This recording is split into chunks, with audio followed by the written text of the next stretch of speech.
Hercules, a name synonymous with strength and heroism, but behind this image lies a frightening truth about madness and murder.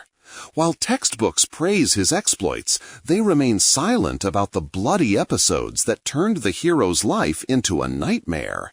Today, we will delve into these forgotten stories to understand that even the greatest among us are not free from demons. Subscribe to the channel, like the video, and let's get started. In the shadow of Hercules' grandiose feats, his youth remains almost invisible, a period of formation when his incredible strength was not yet directed towards serving people.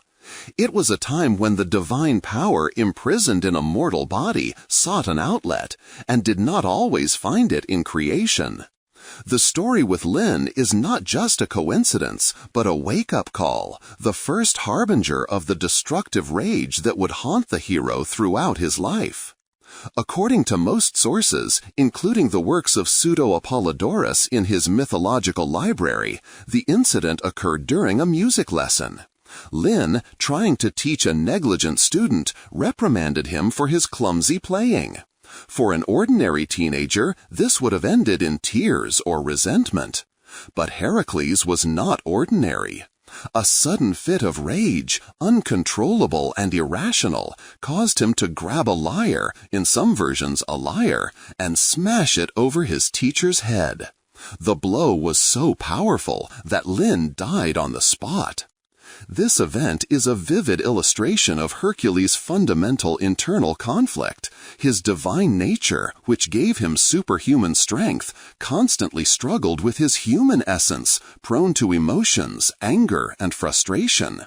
He was like a powerful but faulty mechanism that could spin out of control at any moment. It was not a premeditated crime. It was an impulse, a blind reaction, which, however, led to irreversible consequences. The murder, though unintentional, did not go unpunished. Hercules was put on trial. At the trial, he defended himself by referring to the law of Rhadamanthus, which stated that anyone who defends themselves against an unjust attack is innocent. Hercules claimed that his teacher had struck him first, and he was acquitted. However, his stepfather, Amphitryon, fearing a repeat of such outbursts of rage, sent the young man away from Thebes to herd cattle on Mount Cithaeron.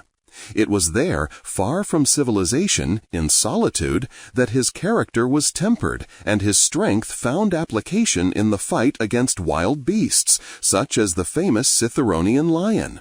This period of exile became a kind of school of survival and self-control for him, preparing him for future trials. If the death of Lino was a tragic accident caused by youthful anger, then the murder of his own family was the culmination of Heracles' divine hatred and personal tragedy. This event is not just a dark spot in his biography. It is the core around which the entire subsequent myth of his redemption is built. Imagine a house filled with laughter. Heracles, already a celebrated hero, returned home to Thebes after another feat. His loving wife Megara, daughter of Creon, king of Thebes, and their children, between 3 and 8, according to various sources, were waiting for him. He performed ablutions and prepared to make sacrifices to the gods in gratitude for his return. At that moment, the idol collapses. The goddess Hera, who had hated Hercules since his birth as a living reminder of her husband Zeus's infidelity, sends Lyssa, the goddess of madness and rage, upon him. In Euripides' tragedy Hercules, this moment is described in piercing detail. The hero's mind becomes clouded, his eyes fill with blood. In his hallucinations, he sees not his family, but his enemies, the children of the hated king Eurystheus. He grabs his bow, the very one that had saved innocents many times before, and begins hunting in his own home. One by one, his sons fall from his arrows. Megara, in a desperate attempt to save her last child, holds him close, but the hero's arrow pierces them both. When the bloody fog clears, Heracles comes to his senses.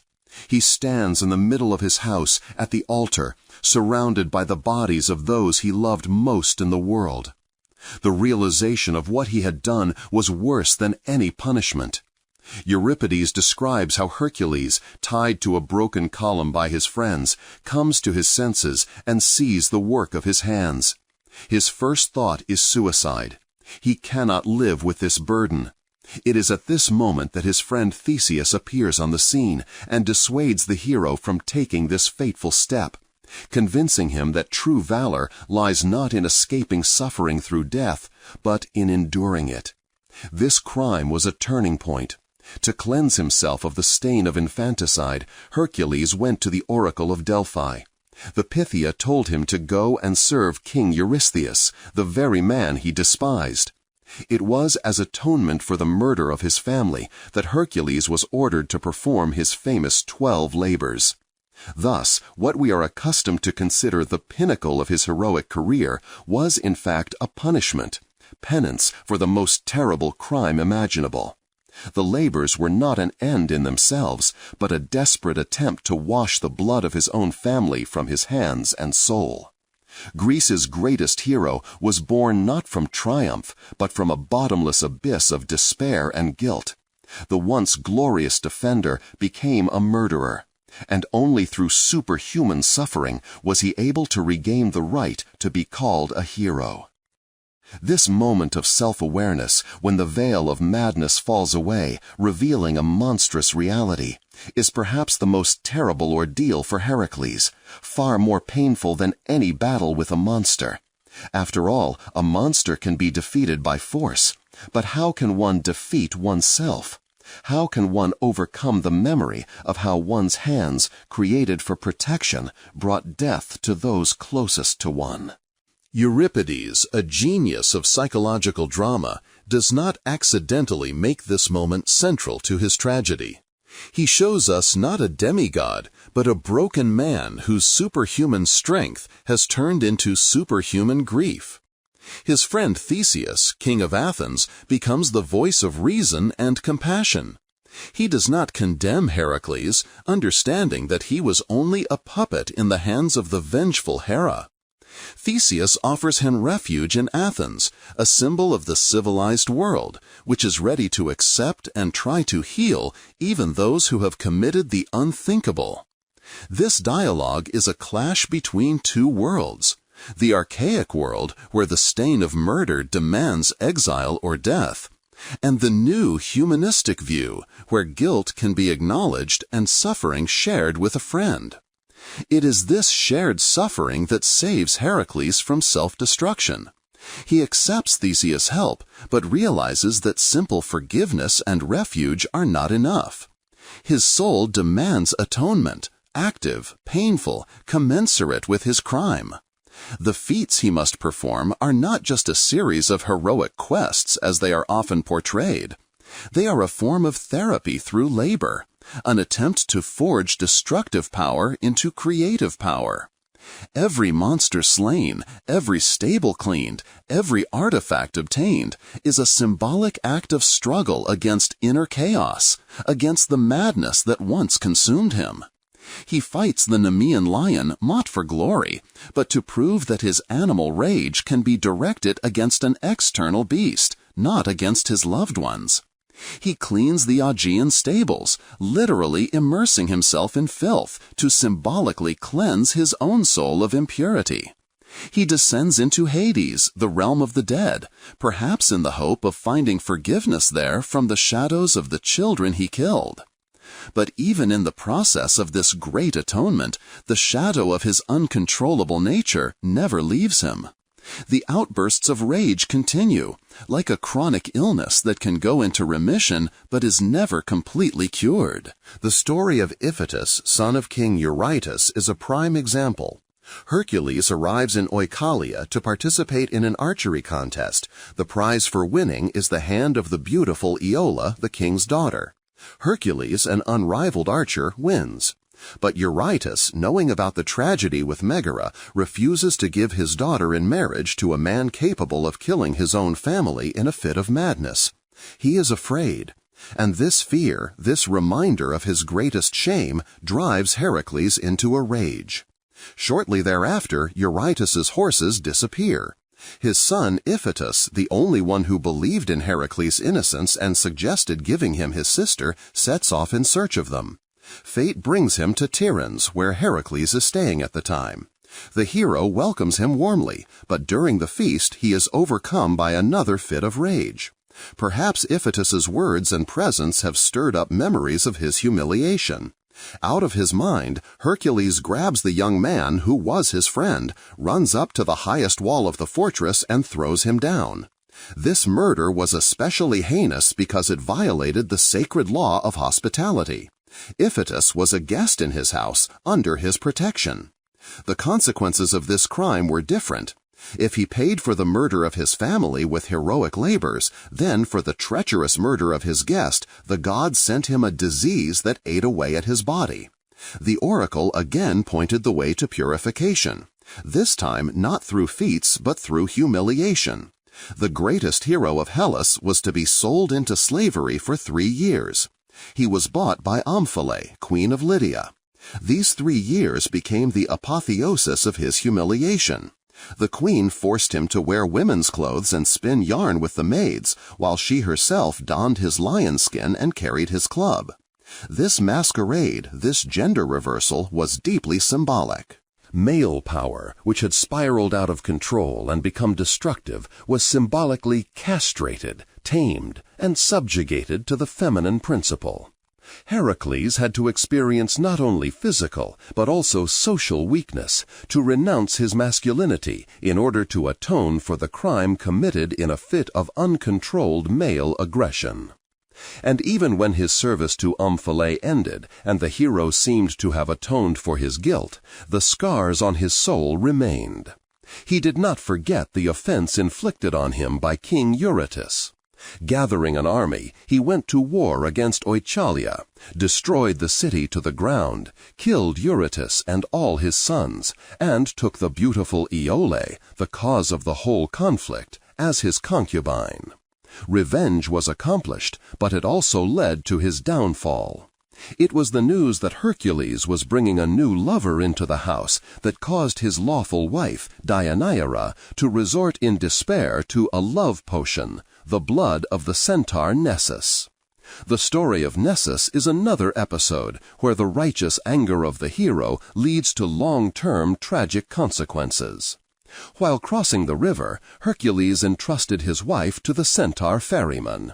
Nessus, inflamed with passion, tried to kidnap and rape her. Hercules, without hesitation, struck him with his poisoned arrow. As he was dying, the cunning centaur managed to whisper to Deianeira to collect his blood mixed with the poison of the Lernaean hydra, claiming that it was a powerful love potion capable of restoring her husband's love. Deianeira, naive and loving, believed him. Years later, upon learning of Iole, she soaked a luxurious tunic in this blood and sent it to Hercules as a gift. When Hercules put on the tunic to offer thanksgiving sacrifices to the gods for his victory over Eurytus, the poison entered his body. The pain was inhuman.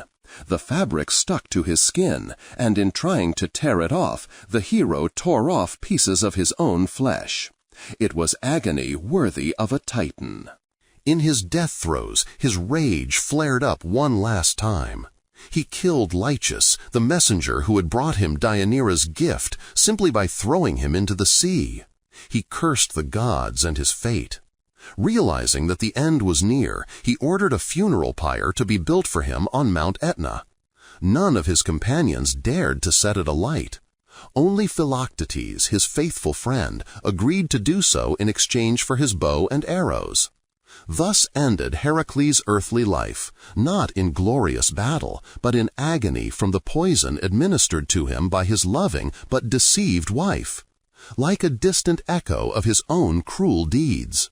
His death was the final chord in a tragedy where heroism and madness, love and violence, redemption and revenge were inextricably intertwined. Analyzing these dark episodes, we see that the myth of Hercules is not just a collection of adventures. It is a profound exploration of the duality of human nature. Hercules is the archetype of a man endowed with an enormous gift, which is also his greatest curse. His strength is a metaphor for any outstanding ability, talent, intellect, power. Without control, without a moral compass and humility, this strength becomes destructive, turning against its bearer and those around him. The ancient Greeks, in creating and retelling these myths, did not try to hide or embellish these terrible details. On the contrary, for them, they were key. They understood that true heroism lies not in the absence of flaws, but in the ability to rise after a fall, in the courage to face one's demons and try to atone for one's sins. Heracles' path is a path from blind, instinctive force to conscious responsibility. Through suffering, humiliation, and superhuman efforts, he learns to control his rage and direct his power toward serving order and harmony. His deification after death is a symbol of the ultimate victory of the spirit over chaotic nature. Ascending to Olympus, he reconciles with his eternal pursuer, Hera, marries her daughter Hebe, the goddess of eternal youth, and finds peace. This is not just a happy ending, it is the logical conclusion of his journey. A man who has conquered not only external monsters, but more importantly, the monster within himself, is worthy of becoming a god. Thus, Heracles' other side does not diminish his greatness. On the contrary, it gives him depth and tragedy. Without the story of the murder of his family, his exploits would be just a demonstration of strength. But knowing that they were an act of repentance, we see in them a desperate struggle for the salvation of the soul. Without his outbursts of anger and cruelty, he would be a flat, cardboard character. But his vices make him alive, understandable, and frighteningly human. He is a constant reminder that there is both a hero and a monster inside each of us, and our whole life is a choice of which one we will feed. Looking deeper into the very nature of Heracles' madness, we discover that the Greeks did not view it as a simple medical condition. It was theanosos, a divine illness, an invasion of the supernatural into the human mind. Lyssa, the personification of mad fury, was not a random demon. In Euripides' tragedy, she appears on stage as a character, and, strikingly, she herself doubts the justice of Hera's command. She addresses Iris, a messenger of the gods. "I would not wish to harm the friends of the gods." This brief hesitation adds even greater depth to the tragedy. Madness here is not a blind force, but an instrument that itself is horrified by its destructive power. This emphasizes that Hercules is not just a victim of chance, but the target of a planned divine vendetta. Hera did not simply want him dead. She wanted his complete moral destruction, turning the protector into a defiled murderer, so that his own glory would become the source of his eternal shame. It is interesting to analyze the choice of weapon. Hercules kills his children with a bow.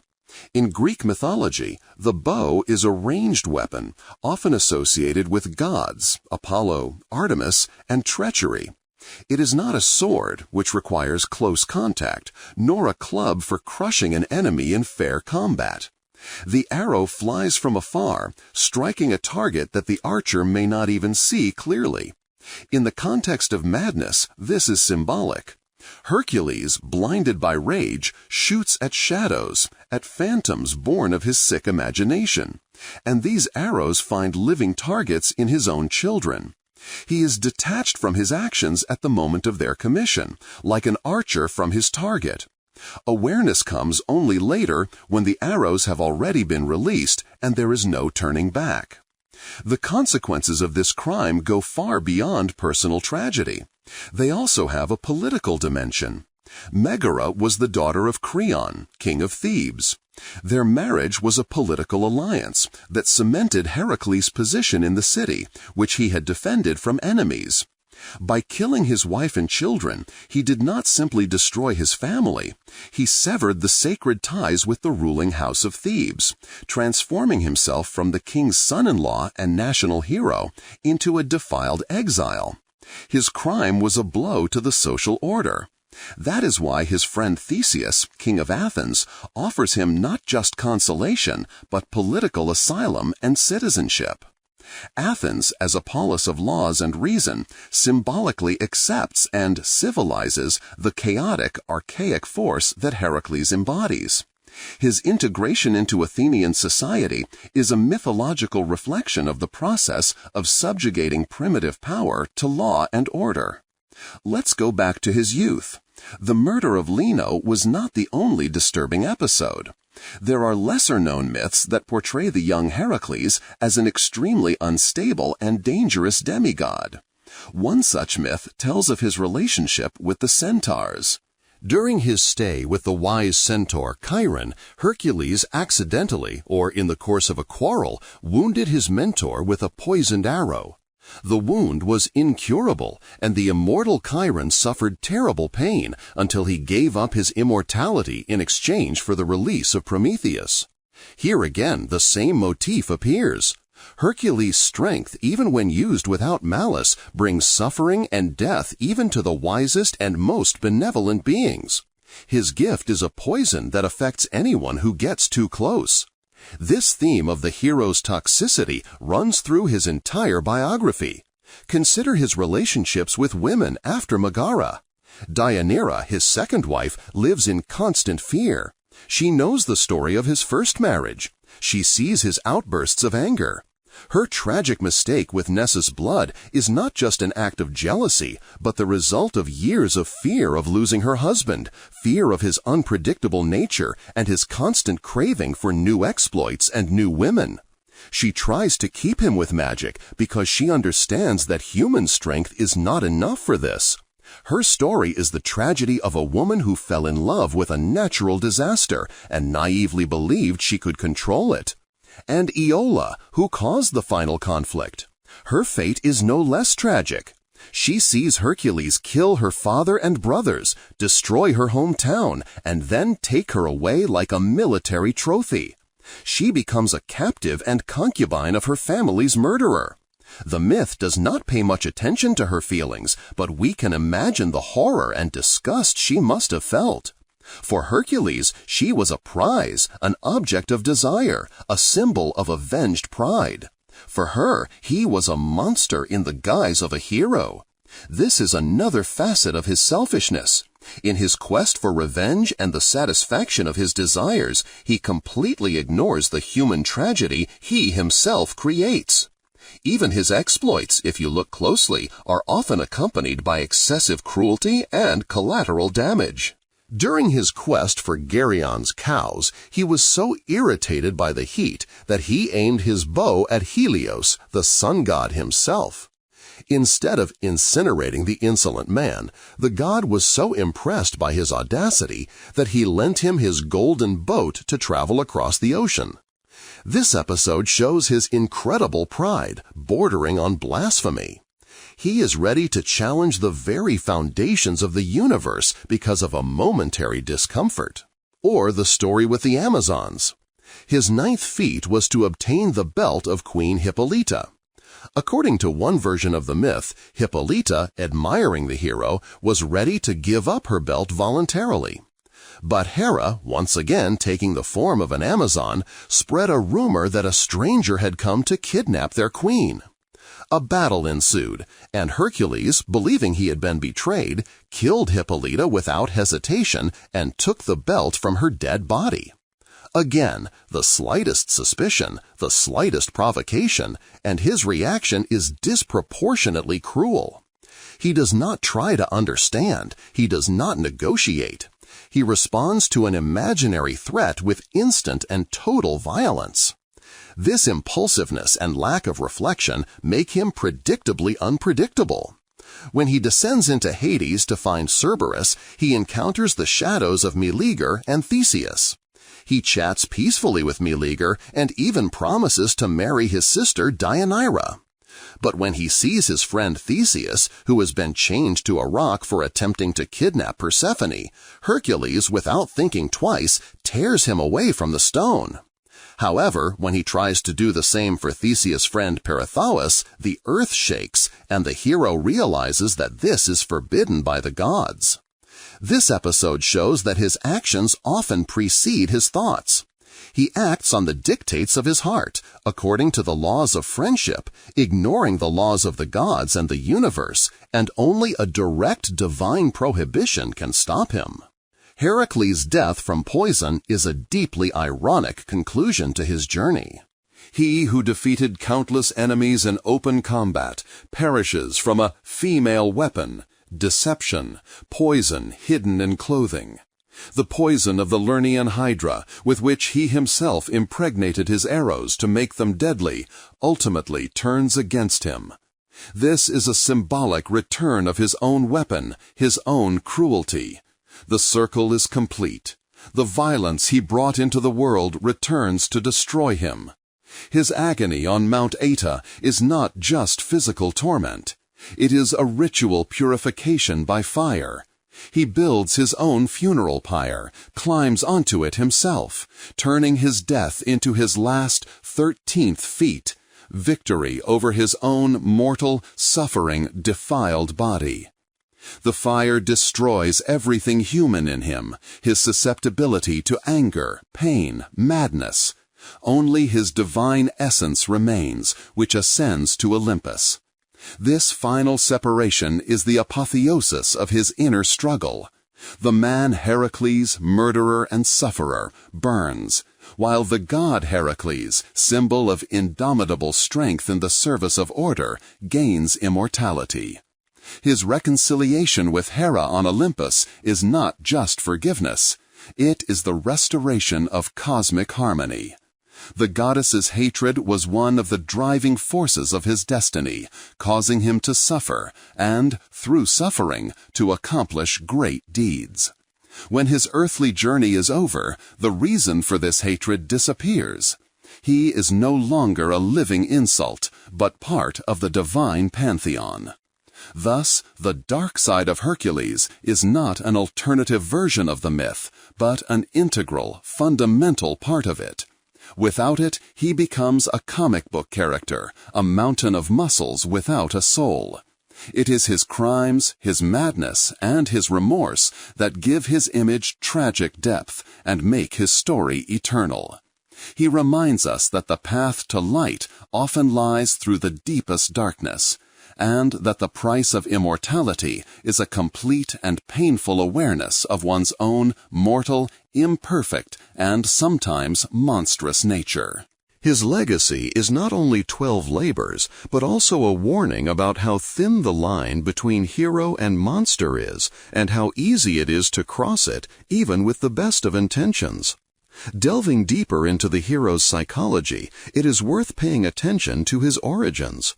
He is a bastard, the product of violence or deception, depending on the interpretation of the myth. Zeus penetrates Alcmene, taking the form of her husband Amphitryon. Thus, the very conception of Heracles is an act of divine treachery, a violation of marital fidelity and deception. This initial flaw in his identity is perhaps one of the roots of his inner instability. He is both the son of the king of the gods and the son of a mortal military leader. He belongs to two worlds, but is not truly accepted by either of them. On Olympus, he is despised by Hera, and among humans, his superhuman strength always sets him apart, making him a stranger. This existential homelessness, the inability to find his true place, could have given rise to deep frustration, which spilled over into fits of rage. Let's consider his famous first feat, the killing of the Nemean lion. It is often described as a pure act of heroism, but let's look at the details. The lion's skin was invulnerable to any weapon. Hercules first tries to use a bow and club, but to no avail. Then he throws away his weapons, symbols of civilization and military skill, and engages the monster on its own terms, with his bare hands. He fights the lion like a beast fights a beast and ultimately strangles it. After his victory, he puts the lion's skin on himself. This act has a dual meaning. On the one hand, it is the attainment of invulnerability. On the other, it is a symbolic acceptance of his animalistic, chthonic nature. By putting on the skin, he not only protects his body, but also declares to the world, "I am this lion. My strength is primitive and indomitable." This image, a man in the skin of a beast, perfectly reflects his inner conflict. He tries to be a hero, but beneath this mask there is always a wild, uncontrollable power ready to break out. This wildness is also evident in his relationship with nature. During his 10th labor, the theft of Gerion's cows, his path lay through the Libyan desert. Exhausted by the scorching sun, Hercules falls into a rage, not at his enemy, but at the sun itself. He draws his bow and aims an arrow at Helios. This is an act of cosmic pride. A mortal threatens the deity responsible for the very course of time and life. This is not just a flash of anger, it is a challenge to the entire world order. Helios, struck by such audacity, does not punish him, but on the contrary, helps him by lending him his golden boat.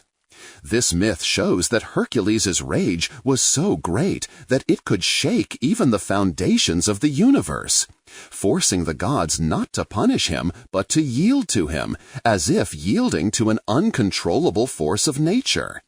His relationship with law and justice is also extremely ambiguous. During his 7th labor, the taming of the Cretan bull, he delivers the monster to Eurystheus. But what happens next? The king, frightened, releases the bull into the wild. This bull subsequently ravages the Attica region until it is killed by another hero, Theseus. Heracles' feat, therefore, does not solve the problem, but merely moves it from one place to another. He formally carries out the order without considering the long-term consequences of his actions. His heroism is often devoid of reflection. It is more a series of completed tasks than a meaningful service to the common good. He is an ideal performer, but a poor strategist. The same motif can be seen in the story of Diomedes' horses. The 8th labor required taming the man-eating horses of the Thracian king. Hercules defeats Diomedes and, according to one version of the myth, feeds the king's body to his own horses.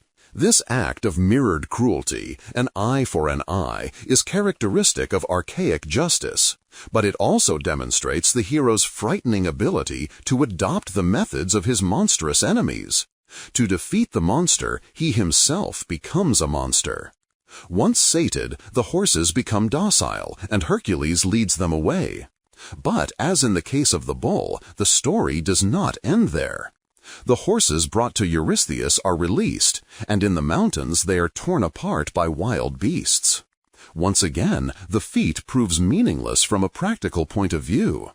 Chaos was temporarily brought under control, but not eradicated. His role as a cultural hero destroyer is also interesting. On his way to get the apples of the Hesperides, he passes through the Caucasus, where he sees Prometheus chained. Hercules kills the eagle that was tearing at the Titan's liver and frees him. This is an act of mercy and justice.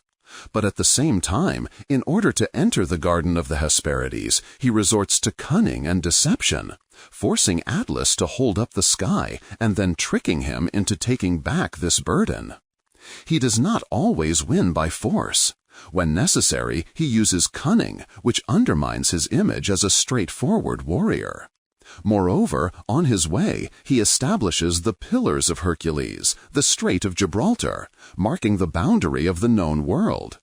But this act can be interpreted in two ways: as the discovery of new horizons, or as the establishment of a boundary, a prohibition that mortals should not cross. He simultaneously expands the world and limits it. His sexual energy is as uncontrollable and destructive as his anger. There is a well-known myth about how he impregnated all 50 daughters of King Thespis in one night, or 50 nights according to different versions. This episode is presented as evidence of his superhuman masculinity, but in essence it is an act of serial rape, or at best, exploitation. The girls obey the will of their father, who wanted to have grandchildren from the great man. And Hercules uses them to satisfy his lust and demonstrate his strength. He does not build relationships with them. He uses their bodies, leaving behind dozens of bastards whose future fate he cares little about. This shows his attitude towards women not as individuals, but as objects or means to an end, whether it be the continuation of the family line or the satisfaction of his lust. In this context, his relationship with his nephew Iolaus takes on special significance. Iolaus is his loyal charioteer, comrade in arms, and in some interpretations, lover, which was the norm in Greek military culture. He is the only one who stays with Heracles to the end, helping him in his most difficult feats, such as burning the heads of the Lernaean Hydra. This relationship is one of the few stable and positive ones in the hero's life. However, even it is not immune to his rage. Rare but telling versions of the myth, mentioned for example by Ptolemy Hephaestion, say that in one of his fits of madness, Hercules killed Iolaus as well. Although the gods later allowed him to resurrect his friend, the very fact that his destructive impulse could turn even against the closest and most loyal person shows the absolute indiscriminateness of his anger. In a state of affect, there are no friends or enemies for him, only objects for the outpouring of his power. Let us also consider his conflict with the gods, which was not limited to Hera alone. During the campaign against Pylos, which supported his enemy, the king of Elia, Heracles fought Hades himself, the god of the underworld, and wounded him in the shoulder, forcing him to flee in disgrace to Olympus. In the same battle, he also wounded Ares, the god of war. Such deeds are not simply bravery, they are hubris, pride beyond all conceivable limits. A mortal, albeit the son of a god, raises his hand against the Olympians, violating the fundamental order of the universe. This shows that Heracles, in his anger, recognizes no authority, no hierarchy. His strength gives him the illusion of equality with the gods, and he unhesitatingly tries to prove it by force of arms. This makes him not only a heroic figure, but also a deeply anarchic one, undermining the foundations of the world he seems to be called upon to defend. Even his good deeds often take the form of a bargain rather than pure altruism. When he volunteered to save Hesione, daughter of Laomedon, king of Troy, from a sea monster, he stipulated in advance that his reward would be the magical horses given to him by Zeus. When Laomedon, after his daughter's rescue, refused to pay, Hercules did not forgive the insult. Years later, he would return with an army, destroy Troy long before the famous Trojan War, kill Laomedon and almost his entire family, leaving only the young Priam alive. His justice is the justice of a creditor. Debts must be repaid, or else severe punishment will follow. This is the justice of a merchant, not a selfless defender of the weak. This vindictiveness and vindictiveness is another trait of his character that is often overlooked. He was unable to forgive. The insult inflicted on him by King Augeas, who also refused to give him the promised reward, a tenth of his herds for cleaning the stables, led to a bloody war. Hercules gathered an army, defeated the forces of Elis, killed Augeas and his sons, and placed a more agreeable ruler on the throne. According to one version of the myth, it was in honor of this victory that he established the Olympic Games. It is a striking paradox. The greatest symbol of peaceful sporting competition was born out of an act of bloody revenge. This perfectly illustrates the duality of Hercules' legacy, where light and shadow, creation and destruction are inextricably linked. Even his relationship with the centaurs, whom he often exterminated, is not so clear-cut. While hunting the Erymanthian boar, he wandered into the home of the centaur Pholus. As a sign of hospitality, Pholus opened a barrel of wine shared by all the centaurs. The smell of the divine drink attracted the other wild and unbridled centaurs. A drunken brawl began, which quickly escalated into a massacre. Hercules, defending himself, began to exterminate them with his poisoned arrows. In the chaos of battle, an accidental arrow hit Polia. The story of Hercules is not only a saga of feats, but also a deep exploration of the human psyche, where madness and violence go hand in hand with heroism. These forgotten episodes remind us that even in myths there are no perfect heroes, and that dark sides can lurk behind the brightest images. May this narrative be a reflection on the nature of glory and the price paid by those who are called great. Subscribe to the channel, like the video, and see you again in the world of myths and their hidden truths.